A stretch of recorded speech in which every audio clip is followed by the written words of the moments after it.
Good morning. Welcome to Laurel Park. Naomi Chucker here, joined by Keith Fusel. Keith, what a gorgeous summer day it is Gorgeous. today. It feels like you should be coming out here, maybe grab a cold beer, bet on the ponies. Now, I don't like beer, but I do bet on the ponies, so I'll take that one. You might just try a beer today. Okay. Something a little fruity, a little flavor to it. You might just kind of, change It's a day for tactics it. a little It bit, is a day and for it. yeah, go grab yourself. I don't know.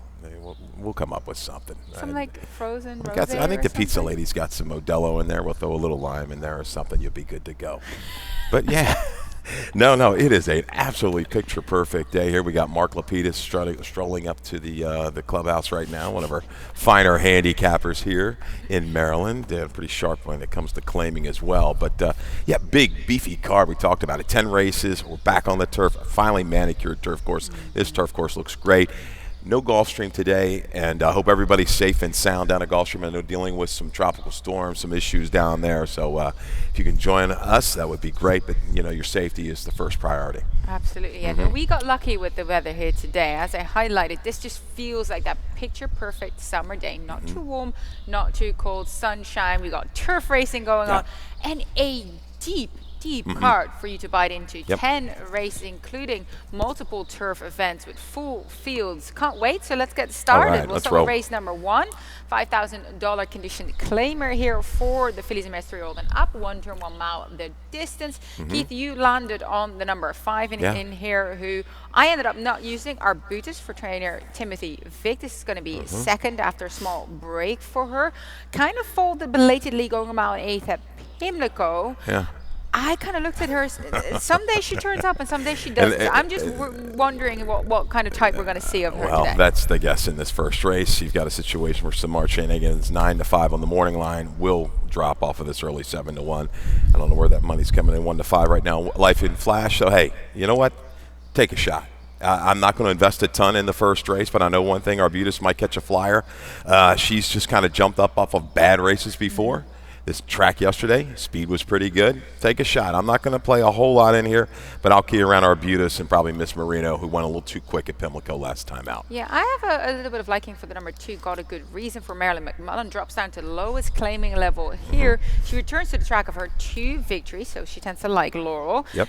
Did get a good trip last time out behind the pace. Couldn't make a move into it, so I'm hoping that the class release is kind of going to sharpen her up. And if you look at Marilyn McMullen, they won race 3 yesterday, but watch your tones. It's always nice to see the barn kind of starting to hit when we just entered a new meet. She is rolling it along. 45% over the last 90 days on ROI of 436.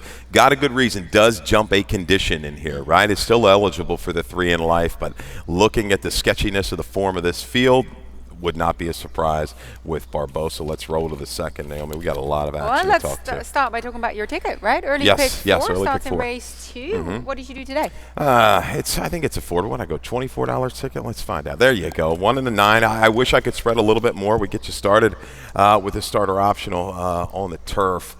HRH Jelly Bean, Law of the Land, getting blinkers on. I should appreciate a little extra ground. Race 3 with a 1, 2, 3, and 6. No super strong opinion. I think the 6 has got a shot to clear and go. Race 4 with the 1 and the 5. Putting on line and Blood Prof. Wrap it up. 3 deep in the 5th. 1, 7, 8. We had some prices there on a off the turf kind of card. 3 in a row. Some double digit prices. I think we're going to get some double digit prices this afternoon, no doubt. You've got to spread, Naomi. Yeah. There's no doubt in these fields today. No, it was very interesting yesterday that we didn't expect as many prices as we ended up getting. And then today, I think it's going to be even more strongly so with the deep fields lining up, with horses, some coming off little layoffs going into the turf and things like that. So you really, really want to be paying attention. Race number 2, we do a video spotlight on the horse that you use in second. I end up using him on top, Law of the Land. You can see him right there. Bit of a wonky start, but I did like the way he finished off that race, really firing belatedly. Let's hope this time around there won't be that kind of bumping involved. Yeah, had some contact from both sides. Bigger field on the turf, you're going to have that. Very rarely do you see all the horses come out in a straight line. There's always some action out of the gate. But I thought the jock did a really, really good job here. Suarez was able to save ground every step around the turn.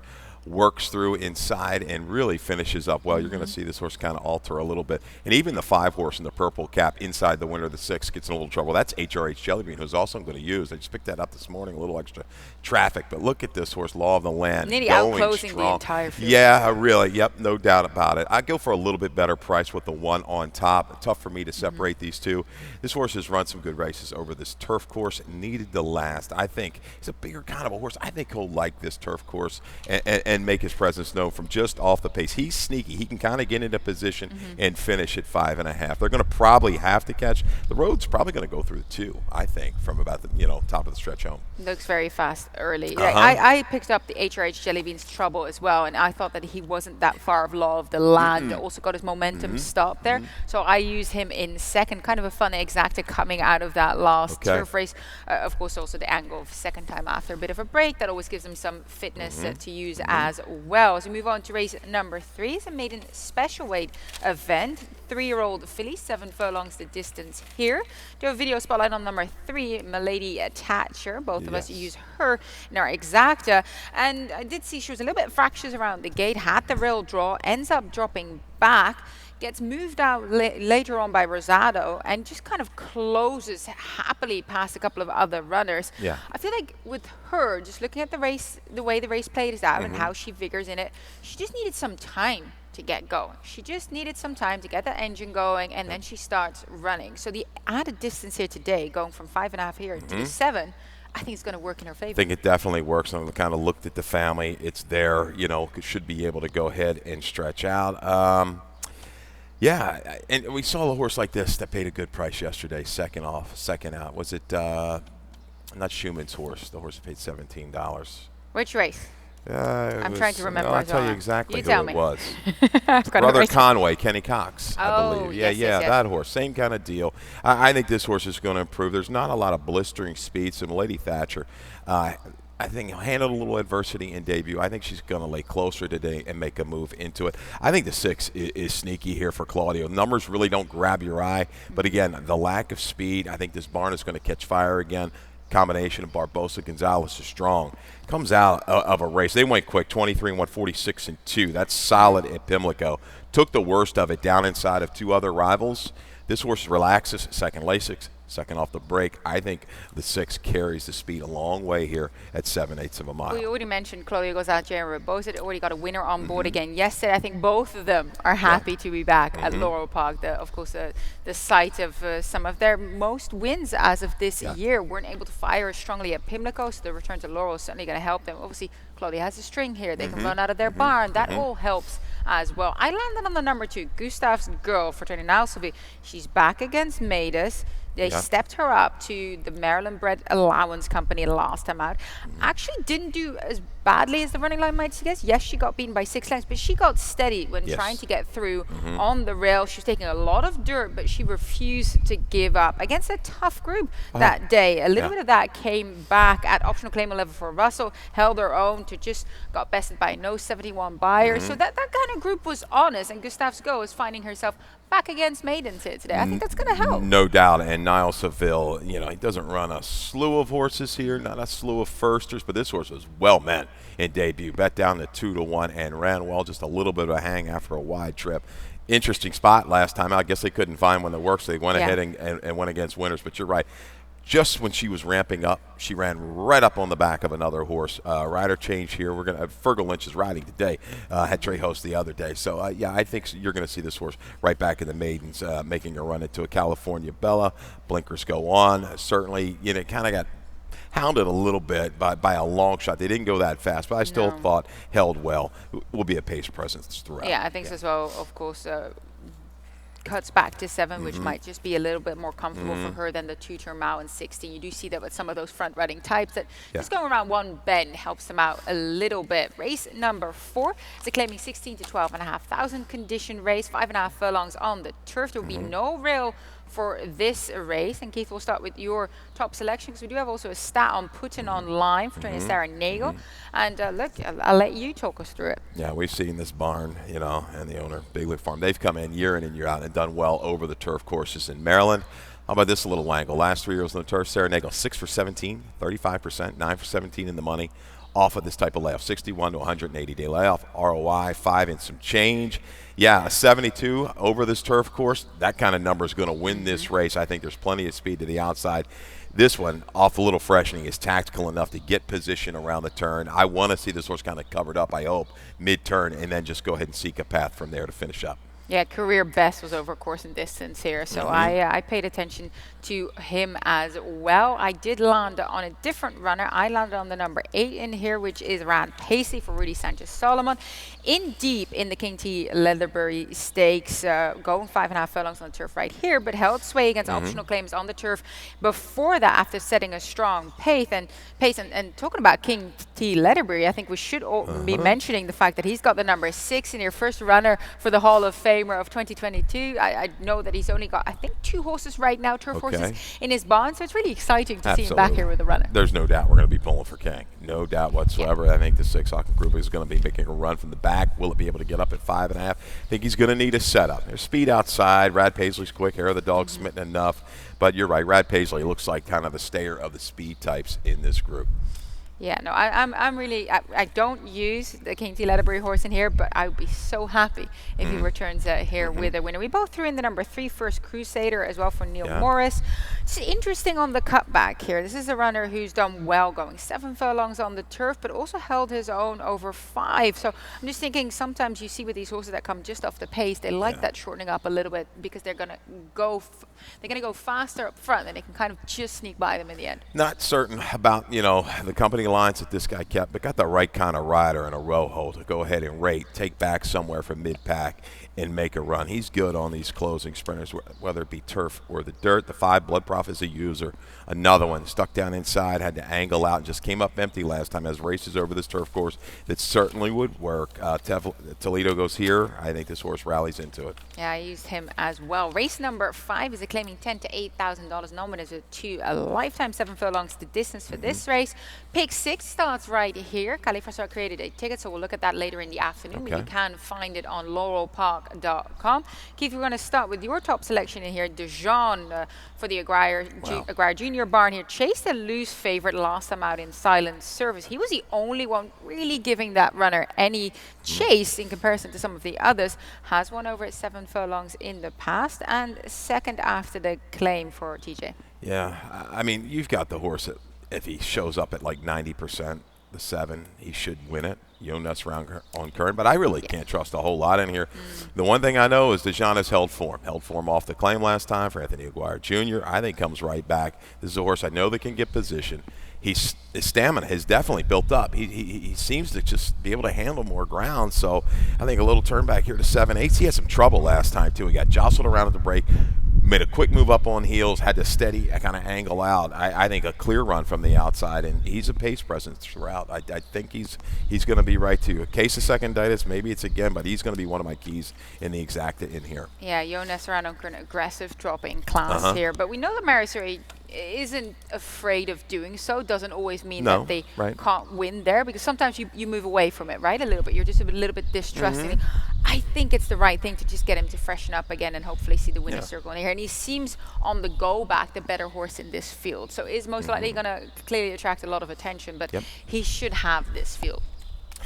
Should, but he's 3 for 24 allowance to claimers the last few years. So that percentage isn't gaudy. But there's not a whole lot to trust to Shackled. Man, 1 for 33. He's going to go from the inside. If the track plays like it did yesterday, another one is going to be out there a long, long way. Other than that, you're going to have some prices behind those 3. We'll see how things unfold in race number 5 as we'll take a quick break. Stay with us. And here comes Point of Entry. Point of Entry's taking the lead. Point of Entry wins.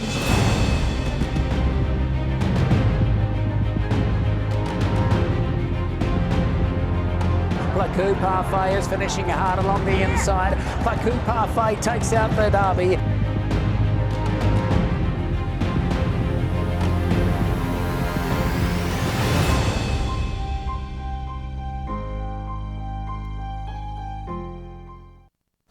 Welcome back to Laurel Park. We have a scintillating 10 race card coming up for you. We're on race number 6, 1 mile on the beautiful firm turf horse today. First level allows for 3-year-old and up.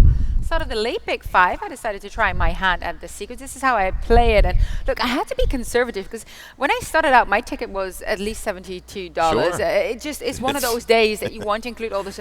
I go too deep in here, using the man to see, bit of a price paid there. But the number 7 is Royne. I'm kind of keying around Royne here. I'm hoping Cosmicality isn't going to run them off their feet because I know he's very, very fast early and there isn't too much speed in that race. Race 7, I go with the 5 and the 7 there. The 7, Ollie, my boy, favorite there for trainer Brittany Russell. I think he's going to be tough to beat.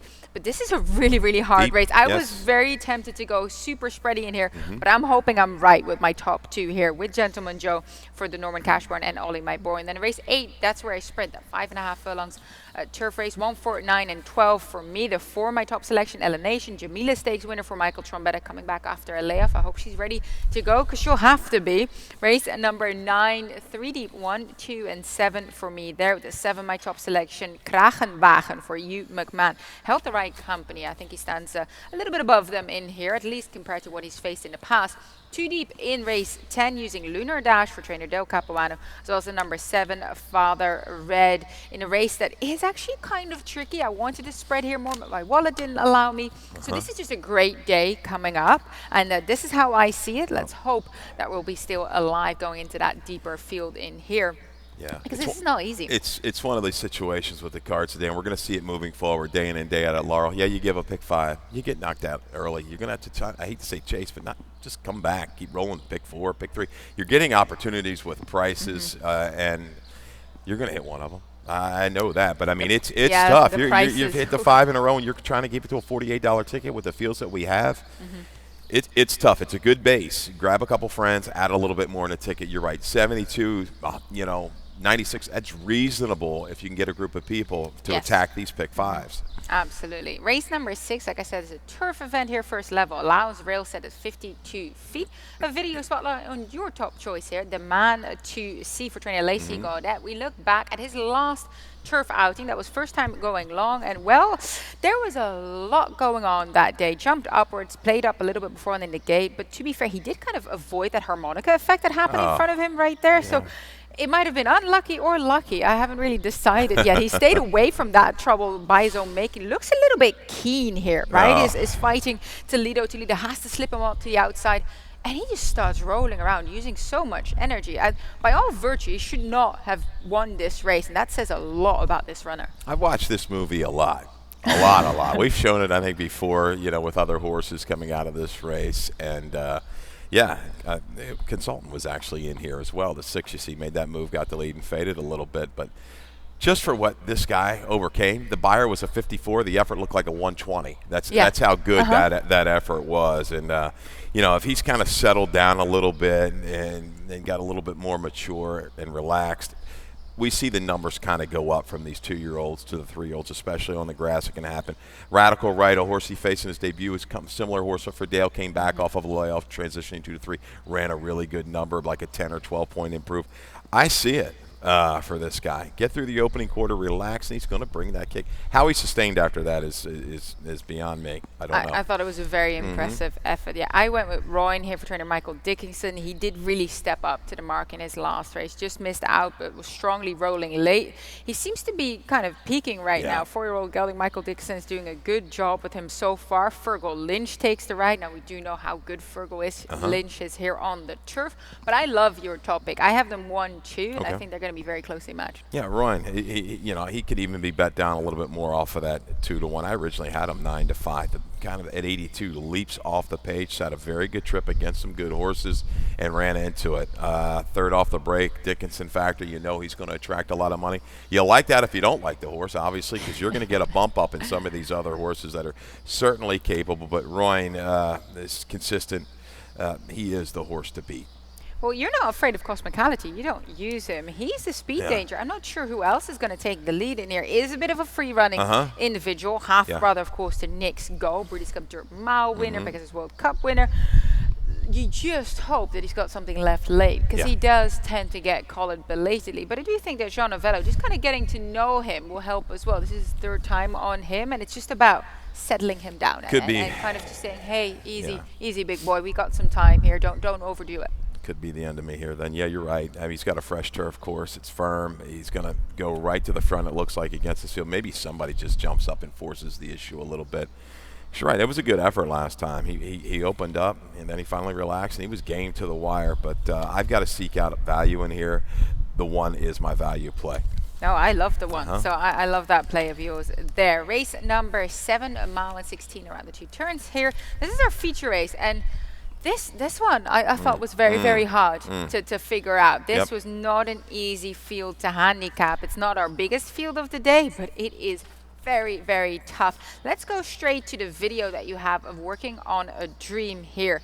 That was when he came out of the Grade 3 Pimlico Special, a deep race, a tough field, surrounded soon enough by Top Pletcher runners in here. Top Pletcher had Vindictive as well as Untreated, and Horatio had Horse on the backside. He just sat behind Untreated.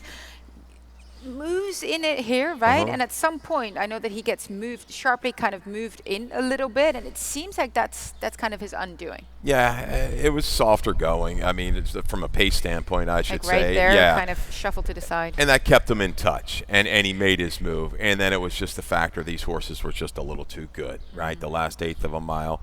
Short up here. He's done well over this racetrack. Positional speed, I think the one of the two are going to go. He'll get run again. Might get first run on the speeds. And Robin Graham has done a great job since claiming working on a dream. I think he's a factor. He's going to make a move into it. Will he hold late? You say that's no. My yeah, right. worry. And I'm thinking the last 16th, last eighth could be his undoing, because Ben and Joe and Tapping the Cat, I don't think they're just going to throw it in. And I go with Plot the Dots, though. They stay with this horse. Good sharp work coming in, draws inside. Yeah, he got the better part of the racetrack 3 races back, a little flat, went wide the last couple. Again, talking about the Claudio factor coming back to Laurel, this horse I think is going to ramp back up and run a big one. I have a lot of time for this horse. He's just a grinder. He keeps going. He keeps finding. That's why I'm so worried with working on a dream. I think a horse like Plot the Dots would easily best him belatedly as long as he's within reach. Now, I ended up on the number 7 here, Ollie, my boy, for trainer Brittany Russell. First in the Russell barn. We know how good she does that with sort of new arrivals in her barn. Places them accordingly. Got bested last time out by Smarty Jones Stakes winner, and second in the Arkansas Derby, Caddo River. Talking about, a good class holder, good bit of talent there. Caddo River's not an easy runner to best. Finish in front of 2 next out winners, though, including Silver Prospector, who had won the Southwest Stakes, came back with another graded stakes victory in the Steve Sexton Mile for Steve Asmussen. So talking about keeping the right kind of company, Ollie, my boy, is coming out of a tough race, held his own, lining up in here. I like the outside draw, can kind of just slip in. He doesn't need to be on the pace, save some ground, and Toledo's going to produce him coming around that final turn. That was the toughest part about doing a line for this race. I was back and forth, and I said, well, the Brittany Russell factor, good number coming in, but it was 26-1 last time in that field, and now you're going to get what, 5-2, 3, 2-1 maybe. We've got a scratch of Craccelli, but you're right. Shorter field now, down to 6 horses. A couple horses we know from the inside are going to go. I don't think Ollie, my boy, is going to get a super wide trip. Should be able to draft over maybe 2-3 wide, relaxes and makes a progression into it, no doubt. First time. Yeah, I want to quickly mention Gentleman Joe, because the Cash Barn with their claims have been on fire. William Humphrey riding winner after winner in here. Look, he just have to stay within reach. I think that's the main thing for Gentleman Joe. Keep on grinding, keep on going. I really liked him going into that Harrison E. Johnson Memorial. He wasn't able to fire that day, but this is a runner that likes Laurel Park. I mean, majority of his career wins have come here. He's going to put in a good effort again. Certainly has races at work, and you're right. William Humphrey yesterday, really good job on Damon's horse. A way to return, got that guy to relax, leaving the 3/8. I looked, it's over. I said this horse is really kind of relaxed into its stride and really kicked away top of stretch. It was done. So glad to see the young rider get a win. Yep. Agreed. Give them opportunities, and he shows you he can deliver. Race number 8, optional claimer 2 other than for fillies and Mastery Old and up, 5.5 furlongs on the turf, no rail here. And Keith, you landed on one of the further outside drawn runners. This is a deep field, Whispering Kitten for trainer Michael Merriman. Look, she came back after 204 days break very strongly in the very one. That was not an easy race, and she showed she was up to par. I don't believe we have a video on her, right? Oh, no. No. No, I was just waiting for you to tell me why you like her. Well, I think she's run big over this racetrack. She was kind of forced a little bit to stay closer last time out. I think if somebody else wants to go, and I think you'll see some other horses try to kind of whistle to the front, I think she just kind of stalks and pounces in here. She's got races on her page that certainly work, company lines at work. I think she's going to be 1-2. I think the other Merriman horse has a good shot as well. Epic Idea off of that race out of the very one, just kind of by faders. You see that comment. Has a little bit more positional speed. I think we'll be closer by the time they hit the top of the stretch. Just a deeper field, solid field. You got a horse like Precious, first time on the turf. You take a little guess here with Service Cavalier Cupid, who ran big numbers at 2 now coming up. Getting a class test, I believe. Didn't run terrible on a stretch out of Kentucky Downs, now fresh here for the Nagel Barn. Yeah, and I actually used the number 4 Elevation on top. Jamila Stakes victors for trainer Michael Trombetta. Look, she has to get it done here after a break. And last time she had a longer break, she went back on the main track. I think that's not her game, so that wasn't really an indication of how strong she will be. I think the Frenchner is going to do her well. She'll have to put her A game on today, but I'm hoping to get somewhat of a price with Victor Carrasco riding the turf here very well too. Right. Race number 9, first level allowance race, 1 turn, 1 mile. The distance on the main track. Was that what you were top selection? What does it take? And Keir McGee trained, and look, he was very comfortable that day on the rail, little keenly even perhaps going into that final turn. But then what was most impressive is that when Jean Avello asked him to go, it was like he pushed a button and this horse just rolled. Yeah, he's got this one for 25, 3 races back, and has really kind of progressed through the conditions beautifully for Kieran McGee. We've seen this done time and time again over the years. Yeah, I think the 1 turn mile is perfect. There is speed. These horses want to go out. Buffalo likes to go. Kraken Wagon wants to be close. Silent Service, I think, stretching back out will be forward. This horse relax. If he just kind of stays on pace here, this lower 80 kind of number, he makes that room. He should be spying the speeds by the time they hit the top of the stretch. I think it's very well placed. I do go with the outside runner, Kraken Wagon for trainer Hugh McMahon. Finished a close 3rd behind Tight as well. Returned to win an allowance race, 83 buyer at Delaware. He showed that he's just very capable of running with a strong, honest pace. They were, doing strong enough clips that day. And he just seems to be peaking for the McMahon barn at present. I really like the company line that he kept here, and I think he can best these. Thought he was going to pack it in last time. He just dug back in and found a lot more through the final 3/16 of a mile, but he's going to be even forced to do a little bit more a little earlier, I think, this afternoon with a couple of these other horses in here. Ricky Silliman comes in with Image Maker. How hot is Ricky Silliman right now? He's just rolling right along. Had a tremendous meet at Pimlico. Image Maker was able to kind of ride the wave of the racetrack after some early trouble last time out.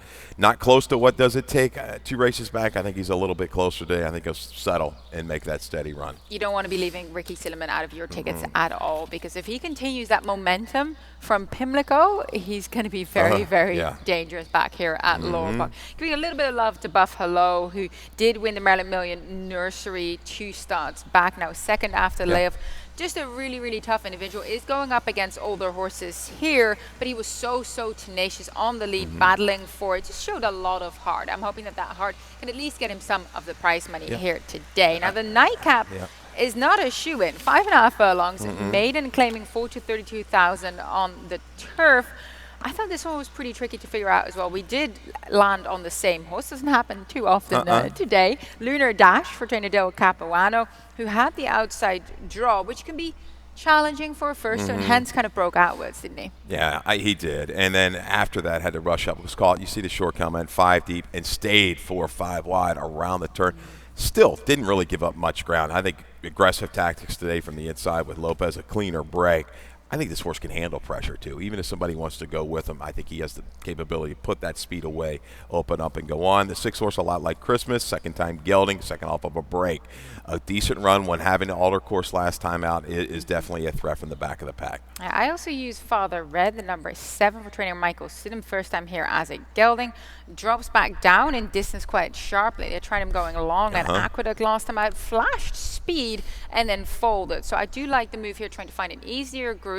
Not 100% sure it's that much easier, because it seems a pretty decent field lined up, but cutting back in distance for a Red Hull stable that when they come over, they do very well with their runners here. So a couple of changes, and I didn't want to leave them out. Yeah, have to a grade 2 type turf sprinter, right? Resmi Red and some other good ones there. Interesting in for 40. he might find himself a new home after today. We'll see. We'll see. That is the nightcap race number 10. So let's get going with lightning round.